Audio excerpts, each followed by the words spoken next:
তুমি কি বিশেষ বাড়ি ঘর জামার কথা করছো? শাহজাহানের বাপ। হুম। কিন্তু সে তো আমাকে কোনো ডিস্টার্ব করতো না, শোনা।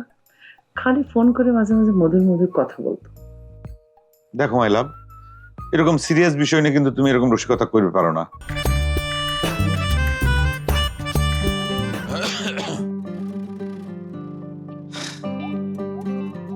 হ্যালো মাই লাভ,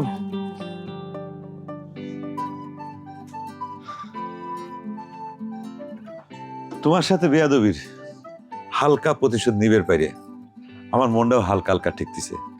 যদিও পরিপূর্ণ আনন্দ আমি এখন পর্যন্ত পাইনি, সেটা অবশ্য বাদশার দোষ, এর কারণে পারিনি। আমার সাথে কিরা বেয়াদবি করলো, তার কথা করছো? তুমি ভুলে গেছো? সত্যি মাই লাভ, তুমি ভুলে গেলে আমি তো জীবনে কোনোদিন বলবো না।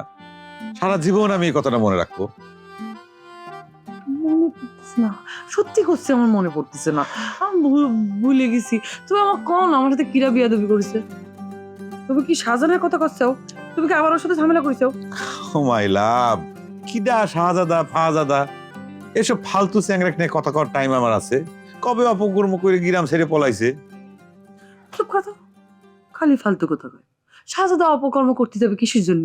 কি সুন্দর একটা সহজ সরল ছাওয়াল, তুমি খালি হিংসে করে কথা কও। সহজ সরল, সহজ সরল না ঘোড়ার ডিম, একটা ফালতু মানে মুখোশধারী শয়তান। আচ্ছা যাক, এসব কথা কয়া তুমি আমার আনন্দটা কিন্তু ছোট করে দিচ্ছাও। আচ্ছা ঠিক আছে, আর কব না। তুমি আমাকে এখন কও যে আমার সাথে কিরা বিয়াদবি করেছে, তুমি কি প্রতিশোধ নিছাও? তুমি সত্যি ভুলে গেছো? এত শর্ট মেমোরি তোমার মাই লাভ। অবশ্য তোমার দোষ দেখি কব, এই দেশের প্রত্যেকটা মানুষের শর্ট মেমোরি। দেখ গিয়া বাদ দাও শেষ কথা। তোমাকে কিরা ফোন করে ডিস্টার্ব করতো মনে আছে? ও, তুমি কি বিশেষ বাড়ি ঘর জামার কথা করছো? শাহজাহানের বাপ। হুম। কিন্তু সে তো আমাকে কোনো ডিস্টার্ব করতো না, শোনা। খালি ফোন করে মাঝে মাঝে মধুর মধুর কথা বলতো। দেখো মাই লাভ, এরকম সিরিয়াস বিষয় নিয়ে কিন্তু তুমি এরকম রসিকতা করবে পারো না। এটা কিন্তু আমার খুব খারাপ লাগতেছে। ওই কথা মনে হলে কিন্তু আমার মাথা আগুন জ্বলে যায়। আজকে কিন্তু একটা সুযোগ পাইছিলাম, পরিপূর্ণভাবে কাজে লাগাবার পারি নাই। এটা সেটা ওই যে বুকা তো বাদশা, ওকে আমি কইছি অ্যাটাক করার জন্য, ধরে আচ্ছা মতো সাইজ করবি। সে তখন জিজ্ঞেস করতেছে আপনি কি দৌড় দিবেন? কিরকম বোকার বোকা কও? এই কথা যাকে আমি অ্যাটাক করবে কইলাম তার কাছে যদি জিজ্ঞেস করে যে আপনি কি দৌড় দিবেন, তার মানে সে তো মানে কুলু পায়ে গেল। এই কথা শোনার সাথে সাথে দৌড় মারিছে। বাস মানে পুরোপুরি তাক মানে সাইজ করা হইলো না। তার মানে তুমি আমাকে করতে চাচ্ছাও যে তুমি শাহজাহানের বাপে মারার জন্য তাড়াইছাও? তারাইছি মানে কি? শিল তারা পিছন থেকে মোটামুটি দিছি দাবুর, মানে দৌড়িয়ে মানে চলে গেছে। পরে তার মধ্যে যতটুকু হুমকি ধামকি যা যা হয়েছে, ইনসাল হয়েছে, ওই যে বললাম না যে হালকা আনন্দ হচ্ছে, পরিপূর্ণ পাইনি, শুধুমাত্র বাচ্চার। খুব ভালো করেছো, দুর্গন্ধ ছড়ানোর ব্যবস্থা করেছো। তোমার মাথার মধ্যে কি ঘিলু নেই গোলাপ সর্দার? এসব নিয়ে বাড়াবাড়ি করে কেউ? এসব নিয়ে কেউ ঘাটাঘাটি করে? এটা তুমি কি ধরনের কথা করছো মাই লাভ? আমার ওয়াইফে ফোন করে ডিস্টার্ব করবি, আমি ছাড়ি দেবো? যেখানে পাবো সেখানে ধরে ওকে আমি কুপাবো।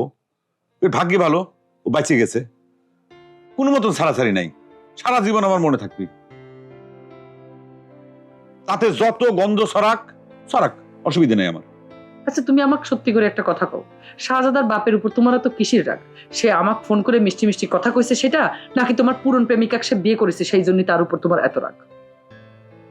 এসব তুমি কি ধরনের কথা করছো মাই লাভ? প্লিজ এরকম উল্টে পাল্টা কথা কয় না, তুমি ভুল বুঝতেছো কিন্তু আমাকে। আমি কোনো ভুল বুঝতেছি না, সত্যি কথাই বুঝতেছি। দেখো, তোমার এই সমস্ত কর্মকাণ্ড, এইসব বাড়াবাড়ি আমার একদম ভাল লাগে না। তোমাকে আমি এত করে কই, তুমি আমার একটা কথাও কান দিয়ে শোনো না। করো, বিশেষ বাড়ির মায়ে তার ভালোবাসার মানুষের হাত ধরে পাড়ায় গেছে, তুমি কি করতেছো? বিজয় উৎসব করতেছো। তোমার অনেক বড় বিজয় হয়ে গেছে, তুমি একটা কাজ করো, উৎসব করো, আর একটা উৎসব করো, একটা বিয়ের আয়োজন করো। তুমি একটা বিয়ে করে নিয়ে আসো। আমি তো কোনোদিন মা হতে পারতেছি না, সর্দার বাড়ির বংশ তো রক্ষা হচ্ছে না।